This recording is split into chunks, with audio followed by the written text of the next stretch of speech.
Well, welcome to another episode of Digging Deeper. I'm here with the doctor, the professor, the one and the only Apostle Bishop, Pete Goodman. Actually, for the record, I think there are like 9 other Pete Goodmans. I just Googled once. I was just curious. Have you ever Googled your name to see who else is out there? There's a senator. Ooh. I think might be a state senator. I think the top of the list of I'm like a dentist somewhere in New York or something. That was the pinnacle. Yeah. I think the top of the list was Dr. Pete Goodman sitting across. I'm You're the doctor. Okay, go. He's just a dentist. Hey, you're a dentist. A real doctor. Who needs that? Cool. Well, welcome. Here we are. This podcast is a podcast that we record weekly after Sunday to talk a little bit more about the message and what's happening at Rise City Church. We try to record it weekly.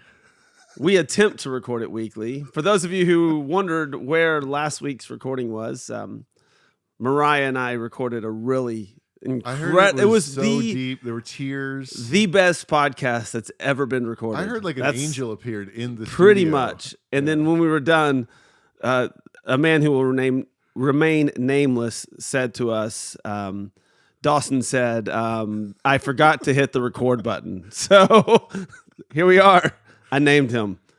Named him and shamed him. I'm kidding. He's behind the cameras. He's doing a great job. We're going to make him sit in the corner during the whole podcast.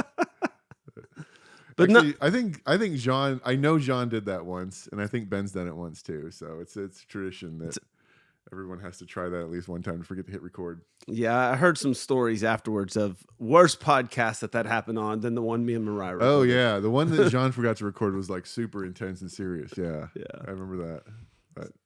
So it's not that bad. Not that bad. What did you guys talk about last week, though? We talked about unity and we just broke down that message regarding unity is our spirit and how that functions with belief and church and doctrine and the heartbeat of it all, more than just like the semantics of it. So it was a long one. I don't know that I can rehash all of it, but it was good. It was a solid conversation, and maybe we'll venture back that way in the future.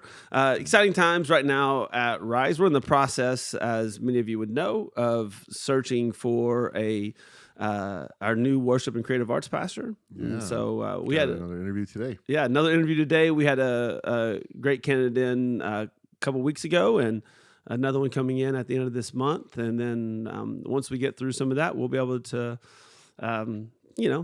make some decisions and decide where we're going. But it's been a very encouraging process, just with the number of applicants that we've received, and not just number of applicants, but the quality of applicants we've received. So yeah, and what's cool is, I mean, yesterday we didn't even have like so Jean has sort of stepped in this kind of like helping out role in the meantime, and we didn't even have him yesterday. Yeah.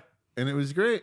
Yeah, we have so many good musicians here. So many good musicians, so many good worship leaders and vocalists. Led the team and and that is the beauty of a good team, is that we're able to take our time to make the best decision and to not rush a process because we don't have any other options. And I actually threw him for a loop yesterday. You weren't planning to end with that song originally, right? So they were on the stage, or they were up there, and I was in the auditorium.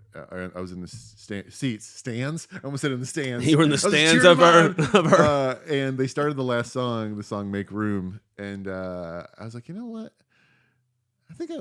I think this song fits where I'm going. And I walked behind the stage when they got off. I'm like, hey guys, can you come back up and do that song afterwards? And they were like, looked at me like, I don't know who's in charge. I'm like, just do it, just come up.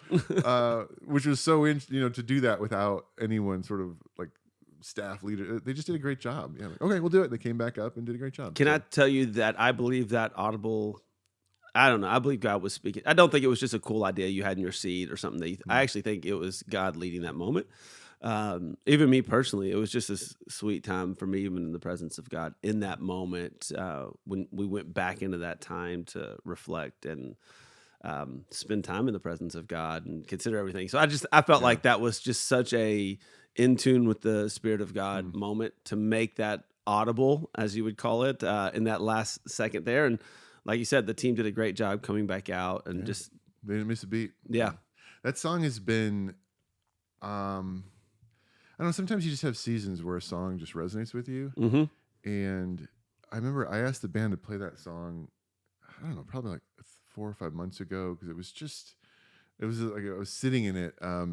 It's a very simple song. Like, I'll make room for you. Do whatever you want to do. Mhm. And sometimes it's those simple, not super wordy. Just this is just it. I'll make room for you. Do whatever you want to do. Um, I don't know that idea has just kind of been so much in my heart and in my mind the last even year of like, what does it mean to, like, I have an agenda. I have things that I want. I have things that, I want God to do for me. And it's like to just pause and be like, you know what? Do whatever you want to do. Yeah, yeah, And yeah. not in the way I say to my wife, we'll eat wherever you want to eat. I don't care. Yeah. But literally, like, no, you know better. You have this. Do whatever you want to do. Yeah. And I trust you with your decisions, God. I trust you yeah, with the it's gonna space. be better than what I can come up with. I don't know So if you said it both services, but one of them you definitely came back and you were like, that is a bold prayer, a bold song to sing. God, do whatever you want to do. It's yeah. it's so simple yet so profound. So yeah, bold. Just to go to the creator of the universe, to God, and say, "Hey, my life is yours. You have whatever space you want, it's yours. It belongs to you. Do whatever you want to do."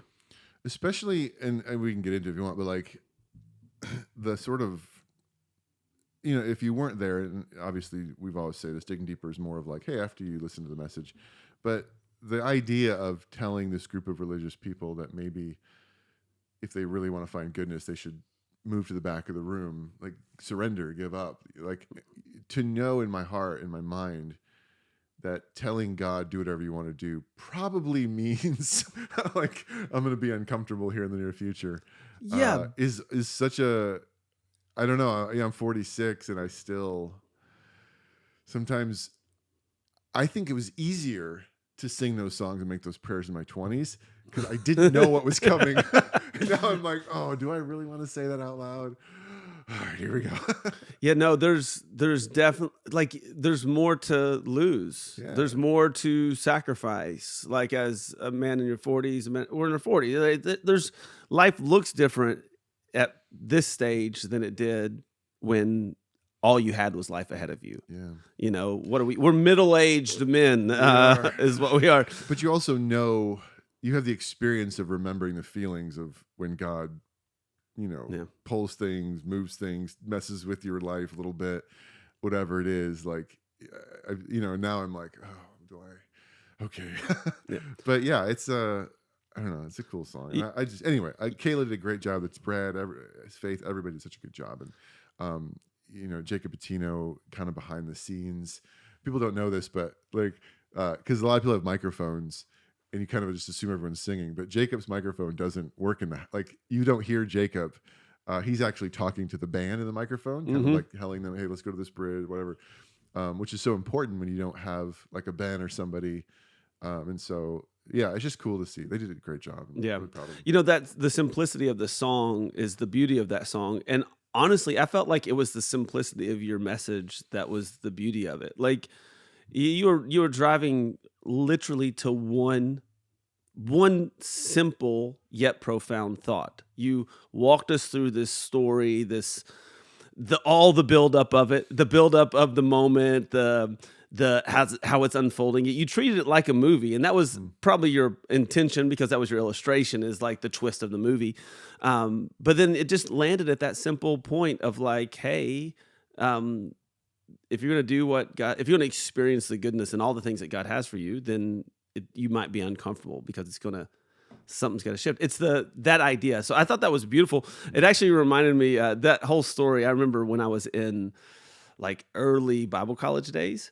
We had friends that we were connected, a part of his network, and so we had friends that were like also like in like staff and like leadership positions of these colleges, master's commission programs. And I remember one of them came to me one time. They got invited to a meeting with their director of the program, and then as the staff member, they just went and sat down at this table. And their pastor came up to him, their director, and he said, "Hey, it's better to be invited to the table than to be asked to leave." And they looked at him big-eyed, walked up from their seat and walked to the side of the room. I'm like, oh my gosh, that's taking that scripture, that story, very, very in specific. That story, though, I think maybe we've talked about that before on this podcast. there's always the Bible is pretty big. I don't know if you guys are aware of that. It takes a long time to read through it, but there's always those places in Scripture that, for whatever reason, they just stick with you, and that not even the whole story, but just that part of that story has always stuck with me, in my own mind, and I didn't really focus on it a ton in the message, but the idea of like choosing to humble yourself and let other people rather than being humbled. I really do like. I don't know. I think I think maybe 15, 20 years ago, like that verse, just like that whole passage, just like stuck with me. Like, what does it look like to make decisions where I'm not going to put myself at the front or promote myself, and where I really ran into difficulty was a couple years ago. I decided to write a book, and it was like I was so uncomfortable with like the nature of like trying to like sell yourself and like Yeah. put yourself out there. So I'm like, no, I don't want to. I want to go to the back of the room and let God move me forward. But it's like, yeah, but no one's ever going to buy your book if you don't. So it's weird sometimes in that tension, especially people that maybe are in sales or other professions, where it's like if you don't put yourself forward, you're not going to ever succeed.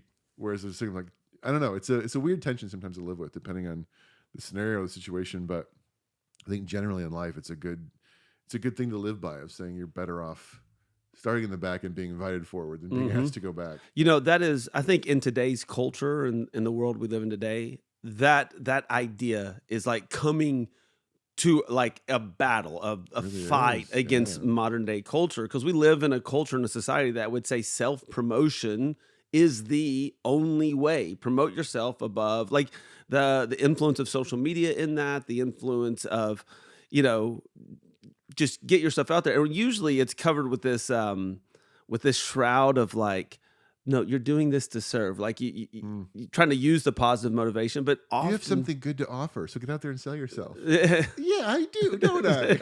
but it's so much better to be in a situation where God is the one doing the promoting Yeah. than than yourself. And I know you've probably been in situations like that. I've been in situations where specifically chose to go, you know what? I'm not going to make this happen for myself. Because if I make it happen, and meaning if I make it happen and I don't let God be the one who orchestrates it, then I have to make it happen. Then I have to sustain it when I'm there, and I have to make sure, like all of a sudden, then all everything now comes on me, and it's a weird place to be in. I'd much rather Yeah. God be the one doing the promoting. You highlighted a scripture yesterday that I wanted to I want you to share a little bit more of it, because in the story as you told it, you highlighted the scripture that I have always treated as a in my mind, I've just looked at it as like a transition scripture, and it's when the guy replies back, Mhm. "Lord, there'll be no the what Blessed are those that'll feast in the kingdom. feast in the kingdom." I've always just when I've read this story, and I've read the story, I don't know, dozens and dozens of times, that scripture never really stood out to me. Never focused on it. Never thought much about it. Mm. It just was the Jesus is talking, somebody interrupts, and then he just tells the story of what actually is blessed. But you highlighted it in this way that I was like, this is brilliant. Mm. I've never considered that he was I've never even really considered the scripture to that great detail, but I've definitely never considered that he was rebutting Jesus. Yeah. I'm more, yeah. So maybe talk a little bit about that. Where did you pull that from, or have you always had that in your like? No. No. Well, a couple things. First, I can go back and listen to it, but in my notes, I started with the phrase "quite possibly" because I don't know for sure. I can't Yeah. prove that. I would say, like, whenever you're trying to figure out what a passage means, the famous phrase in biblical studies is "context is king." Like, what is Yep. the context? And so, I would never, when I read the Bible myself, just sort of, I'm just reading, my brain will naturally do certain things and I'll make assumptions. But if I'm like studying, my first assumption that I approach is don't assume anything is random. Like that's just my brain. Like, Yeah. okay. And I've been sort of taught that. Don't assume this is random. Look at the context. And then I look for keywords like, well, okay, the whole thing is about a feast. It can't be random that he just mentioned the feast. Jesus just talked about being blessed, and now this guy uses the word blessed. So those things kind of tied me together when I started looking closely at it. Like it's not it's like, oh, it's maybe it doesn't seem random now because Jesus just said if you want to be blessed, do this. And then he says, blessed is the um but really I think I have a really cool book. It's not even a book, it's more of like a study guide, you might call it. But a guy named Craig Keener, who's just a brilliant historian, works out of Asbury, Kentucky, has this massive New Testament volume where he gives historical culture on every single verse in the entire New Testament. Mm. Like it's a big book. And so you can open up Luke 14, chapter 7, and whatever. And he had a comment in there that got my brain going. So I'll usually start there. I'll read the passage a few times and then I'll just kind of study the history a little bit and just see what comes to the surface for me. And he had a comment in there about how often in both the Old Testament, but also in other texts outside of the Bible, that the day of the Lord, the coming kingdom, was compared to a feast or a banquet. And so for then Jesus to then tell the story, it's like, oh, this isn't random. Yeah. He's clearly, they're talking about the same thing here. And I guess just the more I unpacked it, the more something else is coming to my mind as we're talking. This sounds like a left turn, but it is a left turn, but it's related. I had somebody tell me something that I love deeply, that sometimes they like, I'll use air quotes if you can't see me, they like when I preach, but sometimes I make them feel dumb because they're like, you say stuff and I didn't know that. And I always, like, when I hear that, I feel a weird conflict inside of my heart, because number one, the last thing I ever want to do is make somebody feel inferior or dumb or whatever. Like I really try, and I'm hoping I'm growing in this, of trying to really explain things well and not talk in ways that make people feel like I think I'm smarter or something. But sometimes I also want to just respond, and digging deeper is a good place for that, and say, hold on a second. I didn't know anything I told you on the stage until I started studying that 3 days ago. I literally was in my office Friday morning studying the history of dinner feasts in the first century. And I was like, oh, interesting. And then I got up on stage. And you guys, in your generosity, paid for me to do that. So, like, if you ever feel in your head like, oh, I'm not a good enough Christian because I don't know all the stuff Pete knows, like, just remember, like, my job is to research that stuff. I'm not smarter. And, like, just give me a computer and you'll see how dumb I am. And Like, the beauty of that is you researched it, and now we're all smarter for it. That's what we're for. You Like, did the hard work for us on Sunday, and that's what it's like now preaching. you can take it home to do. Yeah, it makes it. Oh, I can run with this and understand it. Yeah, just like the person that spent years and years studying computers in college and their job so they can come and fix mine. And I feel stupid when you, like, oh, I don't know. I tried to restart it. I blew on the back of it. I don't know. And I'm like, I feel there's that sense of, like, I don't know anything. Or my car. If I take my car to get fixed, I am just, dude, the greatest gift to me living in San Diego, were Dave and Connie Bennett, to have two people that I absolutely trusted to fix my car. Because if you told me that I needed a new brake flux fluid, capacitor, I would be like, okay, how much is it? Yeah. I just know nothing about it. I feel dumb. Like, well, we looked at your carburetor. I'm like, I don't know what you're talking about. Just how much money do I owe you? And it's like, I think that's something similar of like, oh, am I a bad Christian because I didn't know that, that Pharisee was probably responding to Jesus? No, I didn't know that until I studied it. Yeah. And then the goal is to, like, when we study, for, like, when preachers study, it's like you study to learn it, to internalize it. You'll always remember those study points. Sometimes I've preached messages, and you know this, I do it. I don't think you relied heavily on your notes yesterday or anything, but I'll sometimes walk away completely. And I've preached messages where I'm like, I've tried to study enough to where I can internalize the whole thing, but even then I have to be like, let me check my notes real quick, make sure I remember this right. Yeah. Because like you said, you study to learn it, to speak it. Yeah. I just thought it was such a brilliant take on that, on the understanding, and even that it created this pendulum swing in your story.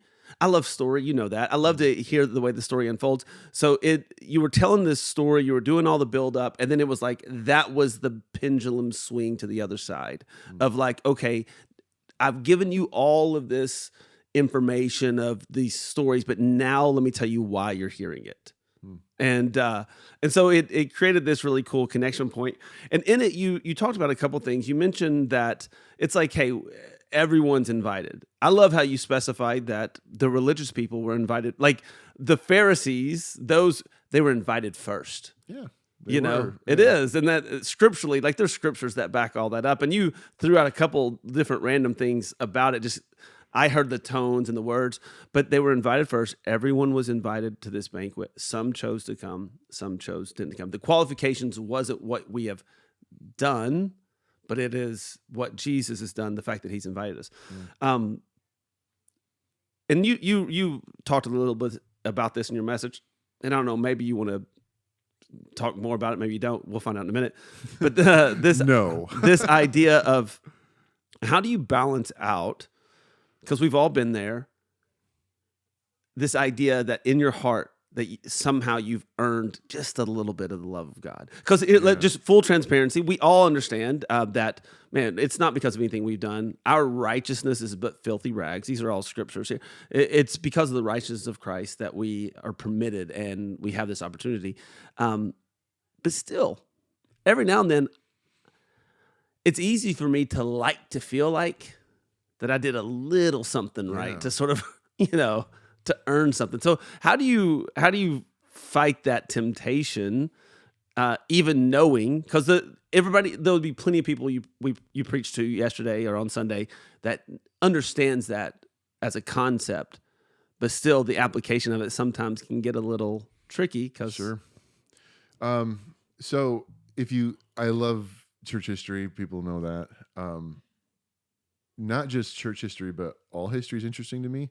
So if you start in Genesis and you go all the way through, not just the end of the Bible, but through the next 2,000 years of church history, what you find is the same way that water will always find itself to the lowest point. Water always settles at the lowest point.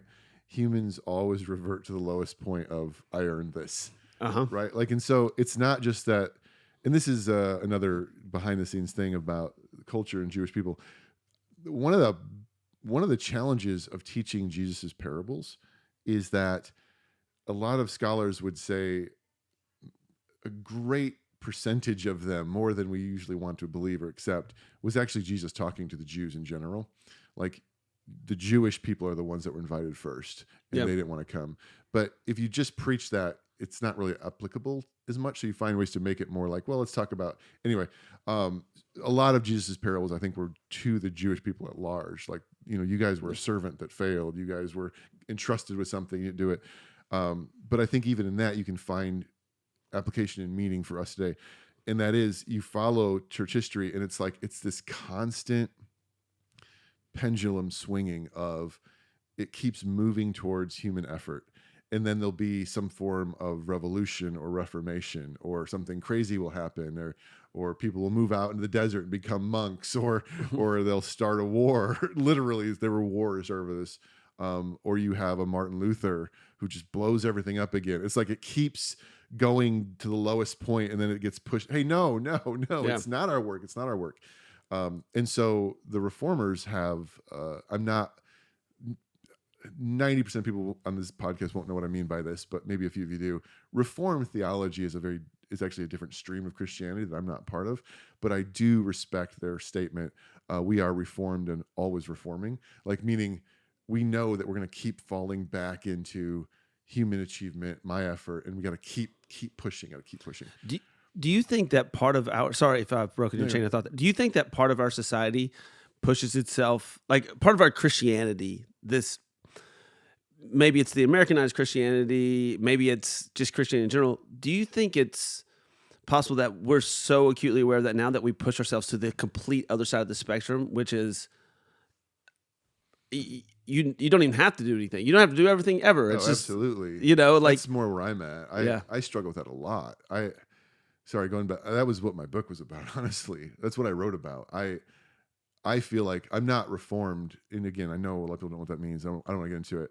But my issue with that stream of Christianity is I think it misses the heartbeat of what faith actually means, which isn't just I believe something. I believe that Jesus did something for me and I'm done.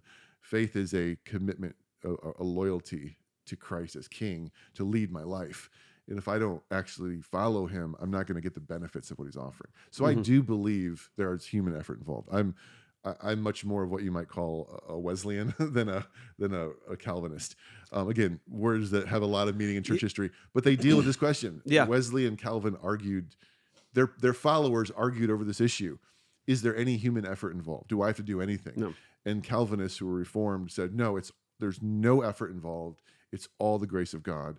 And the other side said, that's kind of misunderstanding grace, because Mm. grace does elicit a response from me that requires me to do something. Yeah. But both sides would agree that grace starts with God as a gift that I don't earn, Mhm. which was not how the ancient world worked. So grace was something that you always considered the worth of the person you were giving. Grace is bad. Grace is given to bad people are badly given. Cicero said that, a Roman. Like, don't give gifts to people who don't deserve it. And then when you gave a grace, and it's a weird, like grace literally means give, great gift, you were always expected to return it. So if somebody gave you a gift, you'd respond by giving them something back. So actually, in most Latin languages, you respond to a gift by saying gratias or gracias, which means grace in return. Thank you for this grace. Here's grace back. So you always had to respond to the grace, and if you didn't respond to the gift, you were a jerk. That was an insult. So if you look at the New Testament, when Paul talks about grace, he uses words that are like amazing, unexpected, surprising, wow, because you would expect a king to give graces to people who were loyal to him, who deserved his, like those of you that helped me fight the war, when Trump took office, he gave all the offices to the people that helped him, right? He gave graces to all the people that helped him get elected. That's what you expect. You don't expect the king to come into power and give gifts to all the people that rebelled against him and fought him. And Paul's like, this is the nature of God. He gives things to people who don't deserve it. But at no point does Paul ever say, he does say that's unusual, that nobody in our world gives grace like that. But at no point does he say it's also unusual that he doesn't want anything in return. He actually says, no, he wants faith in return. Yeah. He wants your loyalty. He wants you to give your life to him and follow him. So I don't think grace is just I don't do anything. It's no, I didn't get invited to this party, but I have to show up to the party. What Jesus is actually saying is, the problem here is you guys aren't going to come. You're missing it. You're not going to show up and you're going to miss it. Mm. So showing up is doing something, right? You have to respond to it. And so I wanted to make sure I was clear with people about that yesterday, of saying, like, the invitation to the party is free. You didn't earn it. You didn't do anything you've done nothing. It's only because he loves you, but you still have to come to the party. And it's not just like, Yeah. oh, I believe I'm invited. Great. Mm. Well, that doesn't help you at all. I'm gonna keep doing all what I've always done. Yeah. So it's both, and Yeah. that's where I land. And there are people at Rise City who I would say probably like, oh, I don't quite see it that way, and that's okay. We're in the sort of secondary, like these aren't like core. You have to believe it this way or you're going to hell kind of thing. But that's where I land on the grace works free will thing personally. No, and I think I would be comfortable in that zone as well. Yeah. I don't think we don't do anything for salvation, or it was our response to what Christ did, but it is still our response. Like we get to live out the life that He's Yeah. called us to live. In my book, I use the analogy of if my daughter turned 16 and I bought her a car, it'd be silly for her to say she earned it or worked for it, right? She didn't do anything. Dad bought her a car. It's just grace. But if she didn't take the keys and drive out of the driveway, Paul would say you just took that in vain. Like, you got a gift in vain because you didn't do anything with it. Mm. The car was given for you to drive it. And so if you think in your head that I earned this car, you're missing the gospel. But if you think in your head, well, I have car keys, I'm good now, you're also missing the gospel. Yeah. Because God gave you a car to get around town and have fun. Go drive the car. Yeah. And that's kind of how I see the mixture of it. But yesterday was definitely focused on the first part. But like, you Uh-huh. don't earn this. How do you balance out the idea that this, like inviting people, the whole illustration was there are people outside of the house, stuck in the corners, just trying to peer in and listen. The less important or the less impressive um, people, but inviting them to the table. How do you balance that out? Like in real life, real tangible life, not just in story of preferring. And what does it look like to prefer that neighbor? What does it look like Mm, to give up your seat at the table, or to because it's not a Jesus's table is big enough for everybody. The beauty is we don't have to like actually like the table's huge and he invites all who will come to him. But yeah, what does it look like in a very practical sense to go, you know what? I'm gonna prefer this person to help them see the invitation, maybe to bring them to the table. Like what does that look like to prefer your neighbor who hasn't done the right sure. things? So let me start high level and then get specific. High level, I would say, in many ways, and let me make sure I word this properly in my head before I say it out loud. Um, the culture in America doesn't have as much of a problem with this as cultures that haven't been influenced by Christianity. In America, you're actually seen as a jerk if you're like too arrogant. You know what I mean? Hmm. Like, but some people don't understand. Like, go to a culture that has no Christian influence. Go to India and see the caste system. If you're in the bottom caste, you live in a garbage heap and you deserve it because that's karma. America has we're the result of 2,000 years of Christianity Yeah. that is part of our DNA. Even if you're an atheist, it's in your DNA that caring for your neighbor is a good thing. You know, when the Santa's ringing the bell at Christmas outside the grocery store, you put some money in there. All of that is a result of Christianity. Other Yeah. cultures don't do that. So the message of Jesus, the irony is the message of Jesus has permeated our lives so deeply that many of us don't even believe in Jesus, and yet we still inherently accept this message. And it doesn't come across as radical. Like the idea that you should actually consider and care about a poor person on the street was radical to the Greeks and Romans hearing it for the first time. But Americans are like, well, yeah, of course. We have government programs. We definitely need to do that. Why? Because you're influenced by Christianity. So I think first acknowledging that if you're not a Christian, like go look at cultures that don't believe or have no connection with Jesus and see how they treat people, and then come back and tell me what you think about Jesus. Um, if you want to get specific, though, because of that, I geared the message a little bit more towards not that the average Christian is mistreating or abusing the person that's less important, quote unquote. Again, I know some people, I do air quotes and some people are listening. Um, I kind of geared the message more towards if you're sitting here and you feel less important, if you see yourself that way, I want you to hear this, that God loves you, right? I was more speaking to Yeah. them. But then in first service, I threw this out there because it was related to first service. But I think every time that you and I or anyone sits at this podcast, and over the past couple of months, we've done this a lot, and we talk about, hey, here's ways to get involved and serve, right? Like that in itself is probably the one of the first and primary ways that you can start to live this out. Because when a person, and I see this all the time, and I'm grateful for it. When a person says, um, I go to the 11 o'clock service, but I'm going to get up earlier and I'm going to come to church at 9 so I can help these kids here know Jesus and their parents to worship. Or I'm going to come and stand by a door and make sure you're safe. Or I'm just going to stand here and say hello, whatever it is. Like Yeah. when you're choosing to give up your time, because really it's not about the seat. Nobody, it's different, right? We'll stay at home and watch online. It's not about the seat at the table for most of us now. It's about our time and our money. Because those are the things that we hold tight to more than anything. I think most of us are fine saying, yeah, if you're less fortunate here, whatever, that's kind of normal for us. Yeah. But to be willing to say, like, I'm willing to give up my time, I'm willing to serve and actually do something that makes me uncomfortable, especially giving money, I am doing that.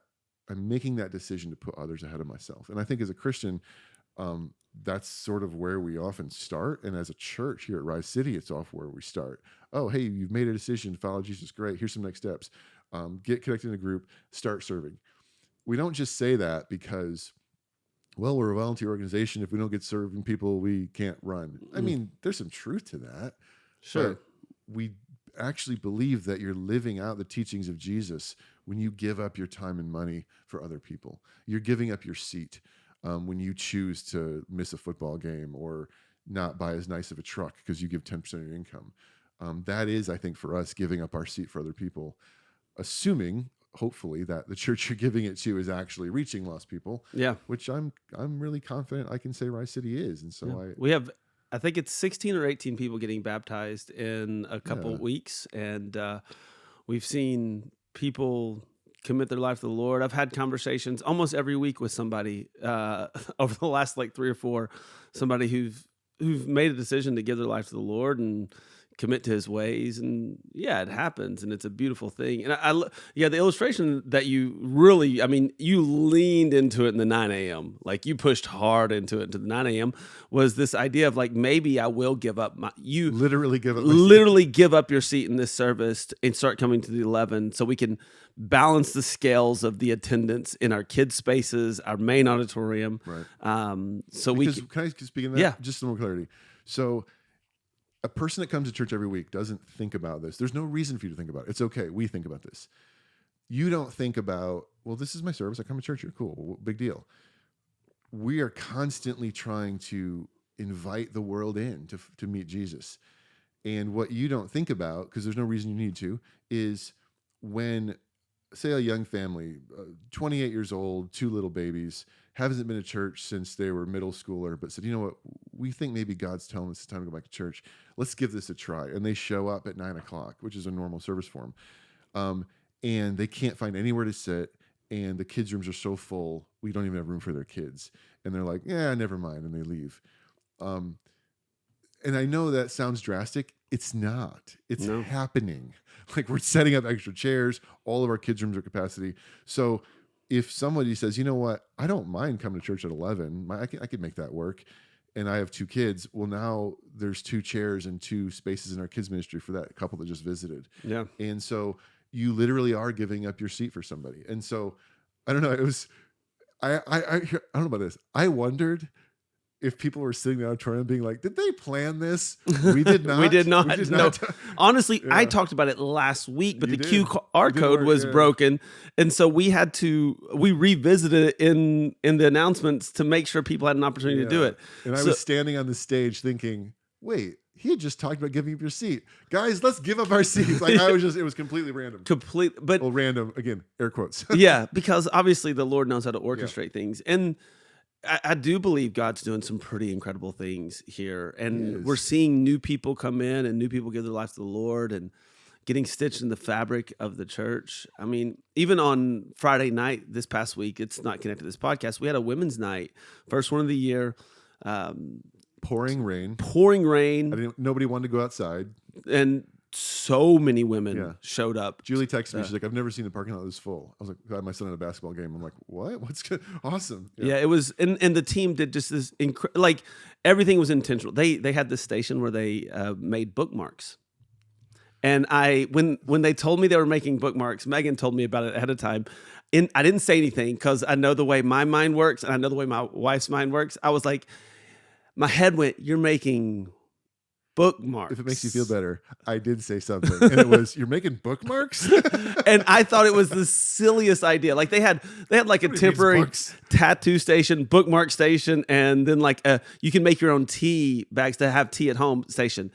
The bookmark station was full like the entire time. Like every lady made a bookmark, but then it was a message and the encouragement. But the idea is like, man, there were people in the room, and I had multiple people text that said, I invited a friend, they came for the first time, and this is what they said to me afterwards. This is what they told me afterwards. And it was like, blown away by what your church did, the intentionality, the the decor, the food. Oh man, I got to try some of the food after because the men served. I got to try some of the food while the service was happening because they were done with the savory as they were transitioning to the sweet.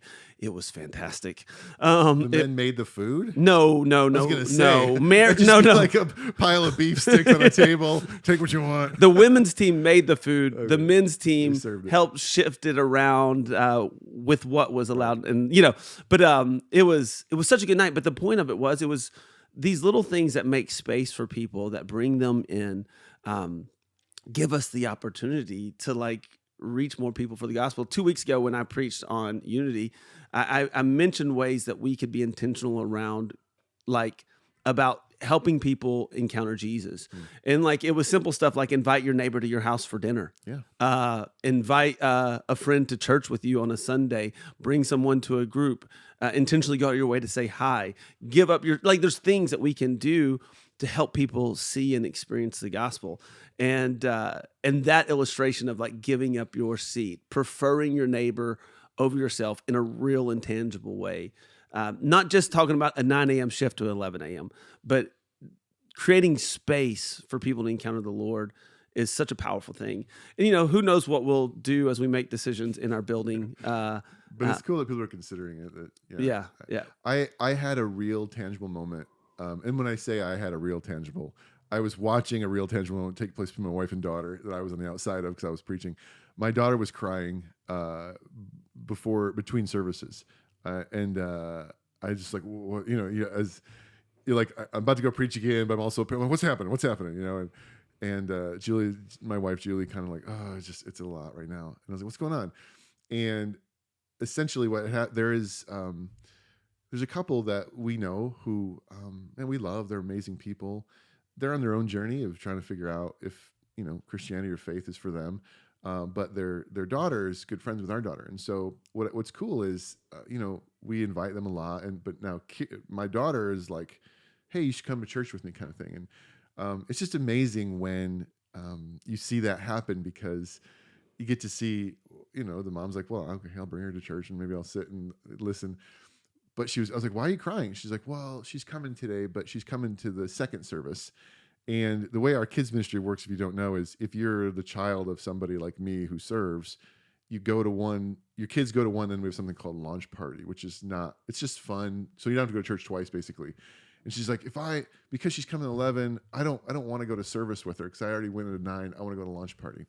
And my wife was like, no, you're going to go with her. And she was like crying about it. And I hope I'm explaining this well, but it was literally playing out in that moment. Like, this is your opportunity to, quote unquote, give up your seat. Like, because you want to go to lunch party and have fun. You don't want to go back and do kids ministry again. You just did it at 9 a.m. But here's this girl, this 11-year-old who's coming to church this morning and is not going to have a good experience if you leave her alone and you go off to your thing. So you have a chance to give up your seat and stay with her in church. Yeah. And she didn't want to. She was crying about it. But that's it was like our moment to be like, and Julie looked at her and said like, hey, this isn't about you. It's about her because Jesus wants to meet her. And Carson, she was like, oh, you're right, and so she did. She went with her. And I saw her mom sitting in the back of the auditorium, and I don't know what she thought of the message. She might have liked it, not liked it, but Either way, there was a seed sown, and there was an opportunity. And my daughter had an opportunity to make that happen yeah. by giving up her seat and giving up what she wanted in the moment to care about somebody else. And that's what it's about. The thing about fruit is sometimes the tree, it takes a long time to reap fruit and have good fruit. But once for like your daughter, especially when you're younger, you feel like you're sowing a lot of seed and you're like, is anything happening? But over the course of time, you start seeing fruit and in a beautiful way. And when you begin to actually truly see that, taste that, experience that, through surrendering your life to Christ and allowing Him to use your life however He wants to, there's a beauty to that brings you back to it, that reminds you to live the way that God's called you to live. Totally. And so, yeah, dude, it was a great Sunday, man. It was a great Sunday. It's been a great time. Great season, great 2025, and just looking forward to to this week and the upcoming weeks. Easter's right around the corner, so Coming many quick. things ahead. Yeah, we're gonna be full for Easter. Yeah, 3 services. It's a great problem to have. Yeah, it's Cool. great. I'm excited to see everything transpire next week. I know you mentioned it yesterday or on Sunday. Starting a new series called Truth and Tension. It's about the way we look at Jesus and we understand the certain tensions, and so I'm excited to get into that. And thank you guys for tuning in today. Thank you, Pete, for the extra insight and wisdom and knowledge. And we look forward to seeing everyone in church this upcoming Sunday. Hopefully, you guys have a great week. And thanks for tuning in. Thanks, everybody. See you next week.